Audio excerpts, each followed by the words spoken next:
English അറിയാത്തതുകൊണ്ട് 10 ലക്ഷം രൂപയുടെ പോളിസിയായി ഇന്ന് നഷ്ടപ്പെട്ടത്. ഒരു കേണൽ കുറിപ്പ്.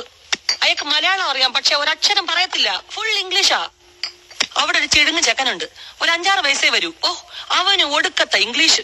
അവസാനം ഐ ലേറ്റർ കം എന്ന് പറഞ്ഞാൽ രക്ഷപ്പെട്ട് മുങ്ങിയത്. ഇനി ഇങ്ങനെ ഒരവസ്ഥ ഉണ്ടാവാൻ പാടില്ല. ഒരാഴ്ച തികച്ച് സംസാരിച്ച പച്ച വെള്ളം പോലെ ഇംഗ്ലീഷ് സംസാരിക്കാൻ പറ്റുമെന്ന് എനിക്ക് ഉറപ്പാ. ഒരാഴ്ചയല്ല, ഒരു കൊല്ലം അമ്മ ചത്ത് കിടന്ന് ശ്രമിച്ചാൽ പോലും അമ്മയ്ക്ക് അത് പറ്റൂല എന്ന് എനിക്ക് ഉറപ്പാ. No Achu, you believe.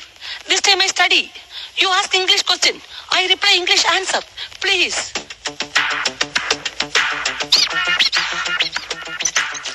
Look Achu, I make chapati, you make vegetable curry.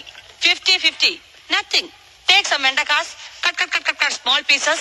Take onion, cut small pieces. Put china chatti, put it in the adupu. Put some coconut oil, put some kadugumanis, little karvepulas, kadugara. Take vegetables, put it in. Little chili powder, little bully powder, little curry masala powder, little uppu. Close it. Curry ready. Go. അപ്പൊ തുടങ്ങി കഴിഞ്ഞല്ലേ? Yes. From this minute, this second, only English, no Malayalam. I speak Malayalam, I give 10 rupees fine you. You speak Malayalam, you give 10 rupees fine me. Okay? Okay. Agreed.